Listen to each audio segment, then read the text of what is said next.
김종효의 잠금 해제 오늘 시간 문을 열겠습니다. 지금 시장 어떻게 흘러가는지 그리고 이 가운데 좀 차분하게 바라볼 종목의 포인트들이 있을지 짚어보도록 하죠. 오늘 김종효 위원과 함께합니다. 어서 오세요, 위원님. 네, 안녕하십니까? 네, 오늘 좀 착잡한 시장 흐름 진행되고 있는데요. 그 가운데 종목들 어떻게 흘러가고 있는지 몇 가지만 좀 체크해 보겠습니다. 열어보시면 해운주 그래도 계속 러시아 우크라이나 이슈 속에 해운주만큼은 좀 시세를 내주는 흐름이 나타났었는데요. 오늘 장도 비교적 견조합니다. 대한해운 지금 6% 정도 올라가고 있고요. 페노션 강보학권, HMM 빨간불로 시작했다가 지금은 상승분을 좀 반납한 채 결국 하락 전환한 흐름 확인되고 있습니다.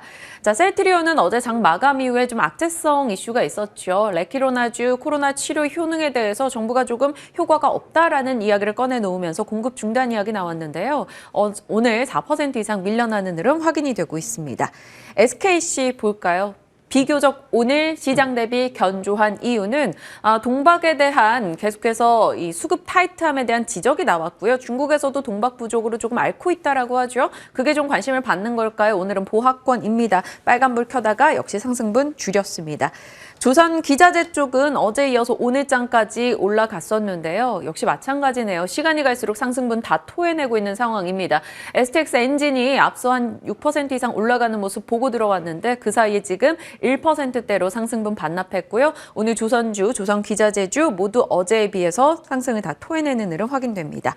YG플러스는 전년 동기 대비 영업이익이 300% 이상 늘었다라는 소식이 전달되면서 오늘 7% 정도 오르는 모습이 있었는데요. 역시나 지금은 상승분 좀 줄였죠. 4% 정도 올라가는 모습 확인되고 있고요.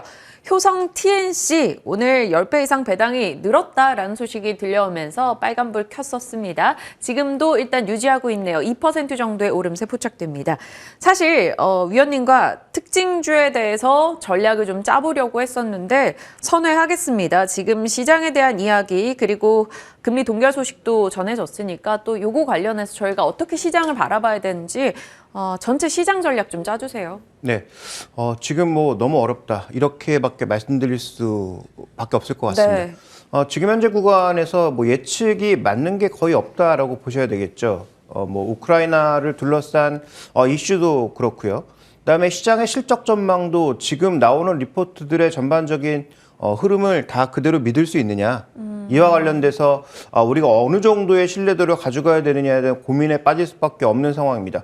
그렇다면 기본적으로 우리가 투자를 할 때 여러 가지 뭐 지표들을 보지만 수급이 일단 안정된 상황은 여전히 아니라고 봐야 될 거고요. 외국인 수급이라든지 이런 것들을 종합해 봤을 때 그렇고 그다음에 실적 추정에 대해서도 지금 뭐 물가나 아니면 향후 우크라 사태의 진전 추이에 따라서 원자재 가격들이 워낙 뭐 변동성이 커질 수 있는 상황이기 때문에 지금의 실적 추정은 거시지표를 베이스로 해서 낼 수가 없는 구간이다. 네. 그러면 이걸 하향하는 게 맞느냐 아니면 여전히 상향 유지를 하는 게 맞느냐에 대한 논란도 여전히 시장에서 벌어지고 있는 구간이니까 뭐 지금은 뭐 굉장히 뭐 뒤늦은 얘기일 수도 있지만 예전부터 말씀드렸던 것처럼 일단 현금을 좀 들고 있는 게 가장 좋은 전략이 아닌가라고 판단하고 있고 또 종목을 기본적으로 들고 계시다면 이 종목을 계속 들고 가야 될 이유를 좀 명확하게 판단하신 이후에 반등 시에는 현금을 확보하는 전략 자체가 일단은 좋겠다. 그래서 일단 지금 현재 시장에서 그나마 좀 강하게 버티고 있는 것은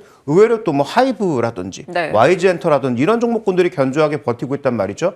왜냐하면 외생 변수에는 더 이상 영향을 받지 않을 것으로 보이고 그다음에 콘서트 같은 것들이 만약에 열리게 된다면 콘서트 관련 이익 베이스가 가장 크기 때문에 이런 종목군들의 지금 반등이 나타나고 있는 것으로 이해해 볼 수 있겠고요. 네. 더 넓은 의미에서 보면 지금 시장은 낙폭과대 종목의 전반적인 순환매를 돌리고 있는 국면이란 말이죠. 그래서 지금 단기 트레이딩을 하시는 분들의 핵심 포인트는 고점 대비 얼마나 빠졌느냐가 일단 핵심 포인트가 될 거고 그중에서도 올해 반등할 만한 모멘텀, 상황이 조금 나아지거나 아니면 여러 가지 변수를 고려한다고 했을 때도 올해는 작년 대비 실적 베이스가 올라간다라고 생각하는 기업들은 그래도 올해 시장 대비해서 견조하게 버티고 있는 국면이기 때문에 여기에 이제 포커스를 맞춰야 될 것 같고요. 그러니까 두 번째 포인트를 말씀드리자면 기관 매수가 들어오는 종목군들 좋지 않느냐. 그렇지 않을 겁니다. 기관 매수가 프로그램 기반으로 들어온다면 언제든 다시 매도가 나올 수 있다는 측면에서 프로그램 매수가 아닌 진성 매수가 들어오고 있는 종목군들을 좀 압축해 볼 필요가 있지 않느냐. 이 두 가지 포인트 정도를 말씀드리겠습니다. 알겠습니다. 잘 참고해서 저희 매매 내가 갖고 있는 종목에 대한 투자 기간 설정 뭐 좀 많은 반영이 좀 필요할 것 같습니다. 일단 시장에 대한 이야기로 오늘 좀 문을 열어봤고요. 이제 종목에 좀 집중을 해보죠. 잔금 해제 종목입니다. 첫 번째 대우조선해양인데요. 강력한 호재, 강력한 선반영. 아마 어제 20% 이상 올랐던 점에 대한 포인트일 것 같아요. 첫 번째 열어볼게요. 우크라이나발 LNG 수혜 계속 다뤘어요. 어제부터 해서. 우크라이나 이슈 속에서 결국 LNG에 대한 수요가 늘어날 거고 우리 LNG 수주 받지 않겠느냐라는 건데 어제는 급등이었고 오늘은 또 일단 탄력이 다 떨어져 있는 상황이에요. 어찌 보세요? 네, 일단 수혜가 나타날 걸로 기본적으로 예상하고 있죠. 그런데 이게 굉장히 변수가 많습니다. 정말로 유럽이 대표적으로 독일이 노드스트림 2를 지금 뭐 일시적으로 정지하겠다라는 그런 이제 얘기가 나오고 있잖아요. 전면 철회가 아니고 정지입니다. 그러면 이 싼 가스를 결국 포기하고 국제적 압력 때문에 비싼 미국 거를 LNG 선으로 수입해와서 쓸 거냐? 이거 정말로 물음표가 달릴 수밖에 없는 거죠.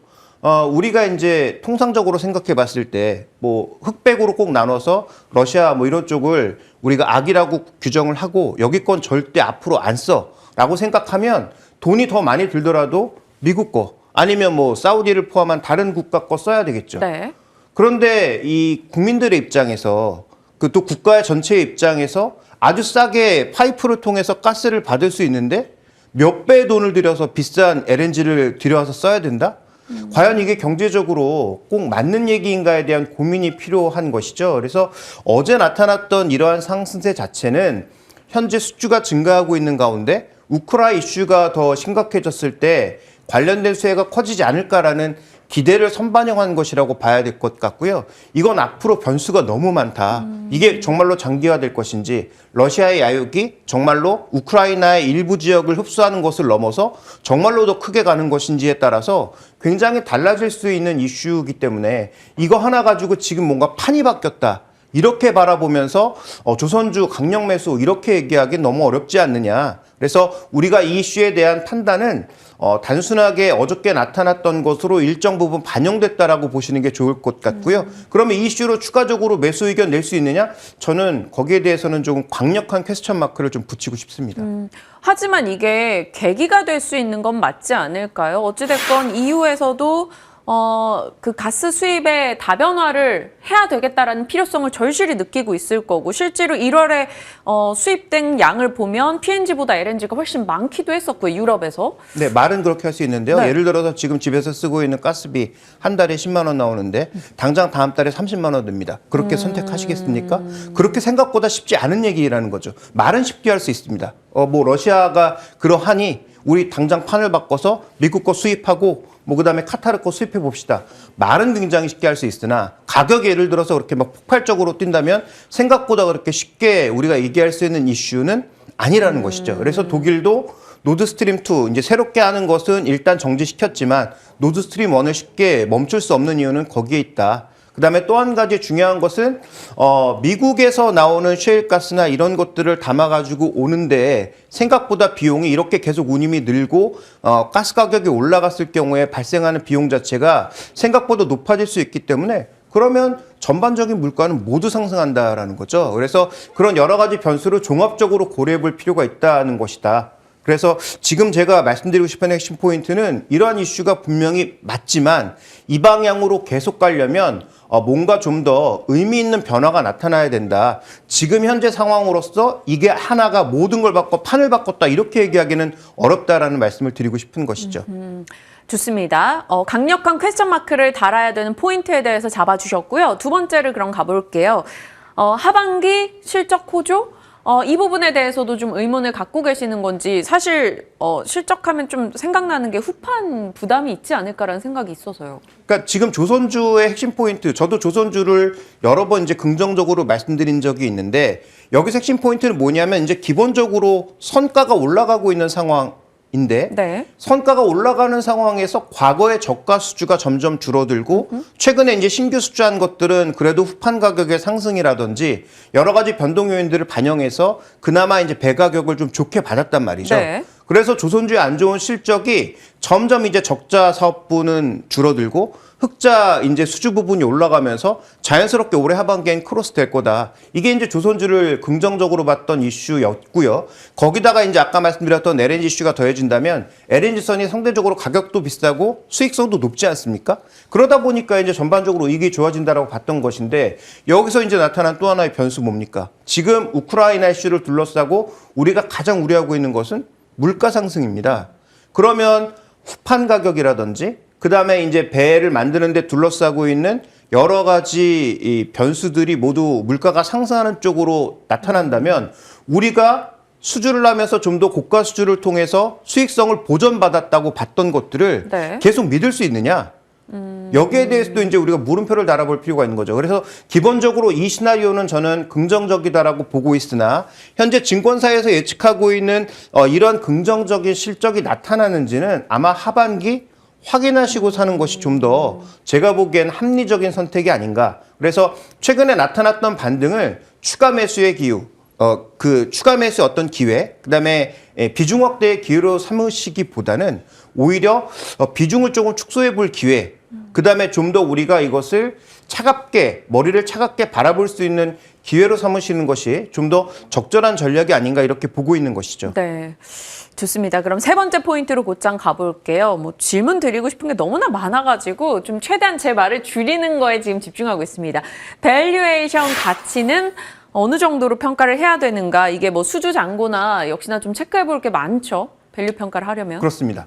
뭐 일단 기본적으로 우리가 소위 이제 뭐 성장주 개념을 얘기할 때와 이런 어떤 경기를 타는 종목을 얘기할 때의 밸류는 전반적으로 다르죠. 네. 그래서 지금 준비된 그림 보시면 시총 대비 수주 잔고의 비율과 PBR이 2021년 정도까지는 비교적 같이 움직이다가 너무 이때 차이가 이후에 났네요. 이렇게 뭐 굉장히 밸류를 벌리는 모습을 보여주고 있죠. 네. 이 이유가 왜 나타난 것이겠습니까? 결국 수익성과 관련된 우려였거든요. 그러면 이거를 만약에 우리가 축소시킬 수 있다면 이게 이제 빠르게 갭을 축소하는 그런 계기가 되겠죠.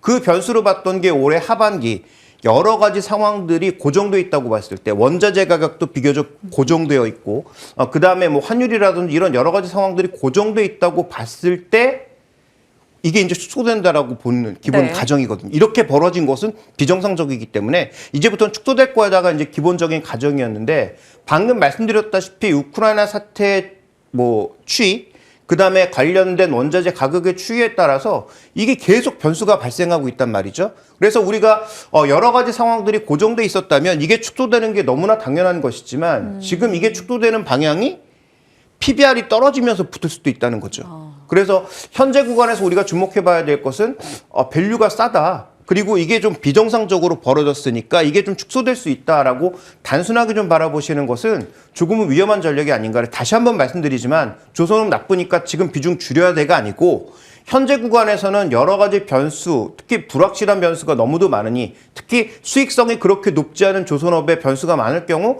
여전히 적자 기업으로 남을 수 있다는 얘기가 되겠죠. 그렇다면 저는 지금 신규 매수를 더 늘리고 비중을 더 확대하고 높은 가격에 사는 그런 전략은 맞지 않는다. 지금 전략의 핵심 포인트는 단기적으로 좀 이익이 낮았거나 손실이 크게 줄어들었다면 오히려 현금 비중을 조금 늘린 상태에서 조금은 더 차갑게 냉정하게 보는 것이 지금 전략적으로 맞는 선택이 아니겠는가라고 판단하고 있는 것입니다. 그래서 일단 제가 말씀드리고 싶은 핵심 포인트, 신규 매수는 자제.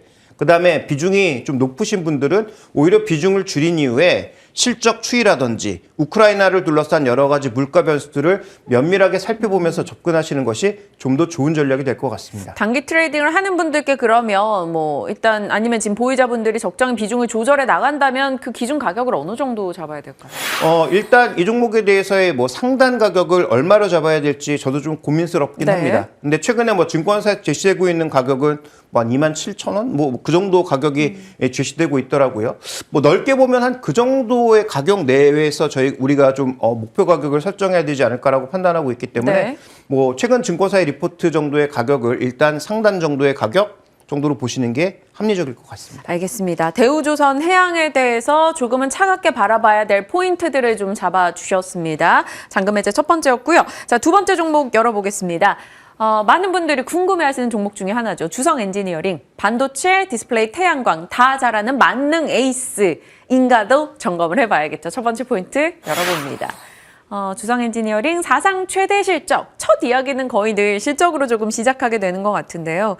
일단 주성 엔지니어링은 뭐 여러 가지 전운이네 뭐네 악재성 이슈가 있었어도 나름 잘 버티고 있어요, 요즘. 그 주성 엔지니어링의 장기 차트를 보시면 최근에 보지 못했던 가격으로 계속 가고 있습니다. 외국인들이 그렇게 뭐 사지도 않는 상황이고요. 네. 그렇다고 또 기관 매수가 그렇게 적극적이지도 않은데 최근에 이제 월봉 같은 경우를 보시면 보지 못했던 가격으로 가고 있는 근본적인 이유가 뭐냐. 여기서부터 우리가 생각해 볼 필요가 있는 거죠.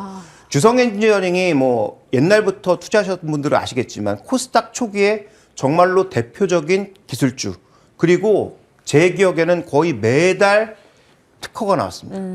그 CVD, ALD와 관련된 특허가 거의 매달 나왔어요. 매달. 그래서 이 기업은 도대체 뭐 하는 기업이길래 이렇게 특허를 많이 내나 싶을 정도로 많은 특허가 나왔는데 이 종목이 지난 10년간 헤맸던 가장 큰 이유는 뭐 오래된 분들은 다 아시겠지만 삼성전자와 결별하면서 나타난 흐름이라고 봐야 되겠죠.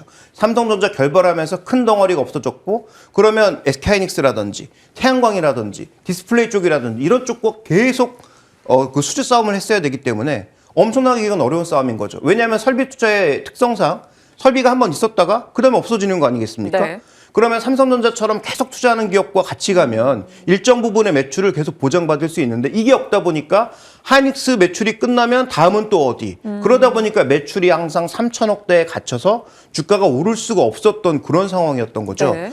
준비된 그림 보시면 2021년, 2022년 이게 이제 확대될 거라고 보고 있는 것인데 아까 이제 뭐 만능 에이스라는 표현 썼는데 제가 보기에 좀 과한 표현인 것 같긴 하지만 어쨌든 태양광 쪽에서도 올해는 모멘텀이 있다라는 것이고요.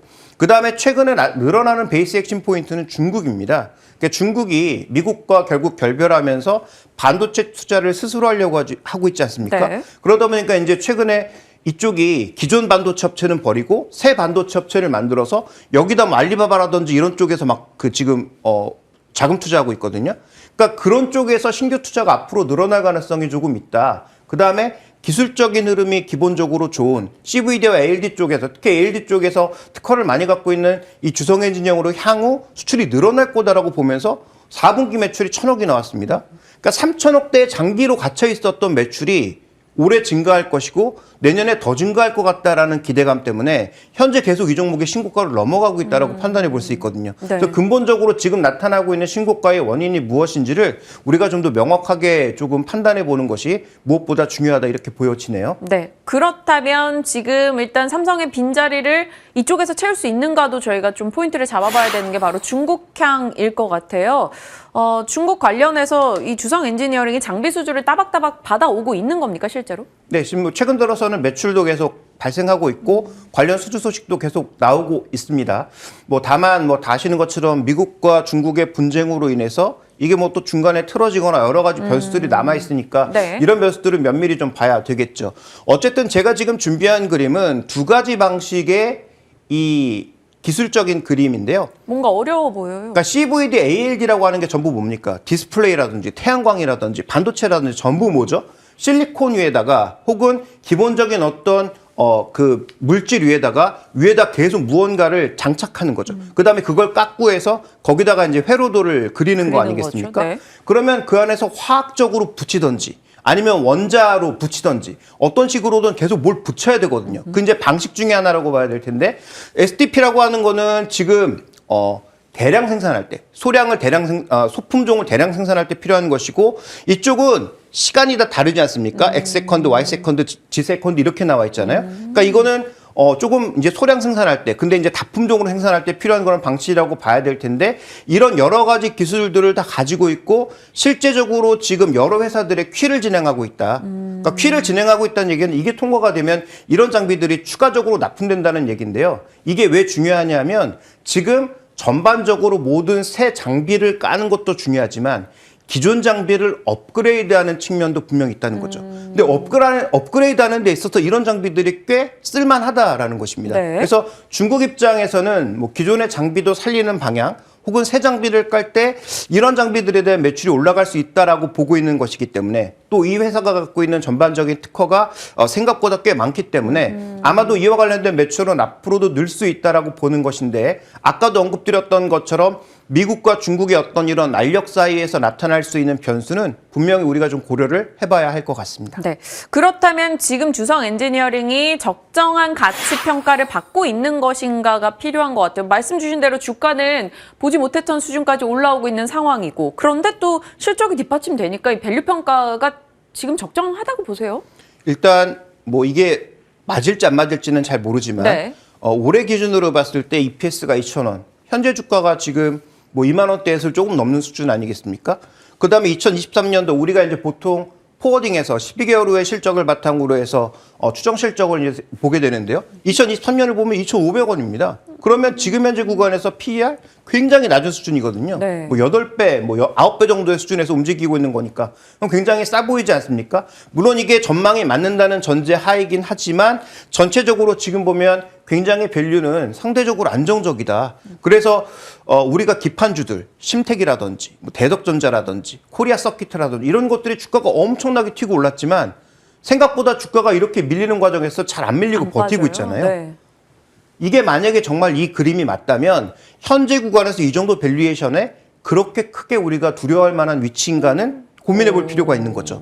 그래서 최근 시장이 워낙 좋지 않으니까 제가 뭐 강력하게 이 좋습니다. 이거 사십시오. 이렇게 말씀드릴 수는 없지만 현재 구간에서 진행되는 이 시나리오가 맞는 것이라면 그다음에 이 추정되는 실적이 어느 정도 유효성만 있다면 지금 현재 가격도 그렇게 비싸다라고 판단할 수는 없다. 어느 정도의 가격 메리트가 여전히 존재한다라고 봐야 될 것 같고요. 그럼 보수적으로 우리가 2023년도에 실적 이 정도를 우리가 추정 실적으로 봤을 때 10배라고 볼 수 있는 한 25,000원 정도까지는 그래도 좀 바라볼 수 있지 않나? 물론 그 정도 이유는 그 이후에 다시 한번 생각해 봐야 되겠죠. 알겠습니다. 주성 엔지니어링까지 살펴봤습니다. 앞으로 이 종목의 흐름이 어떨지 너무나 궁금해지네요. 김종효의 잔금 해제 다시 보기로 확인 가능하십니다. 자, 오늘 인포스탁 데일리 김종효 전문위원과 함께했습니다. 고맙습니다.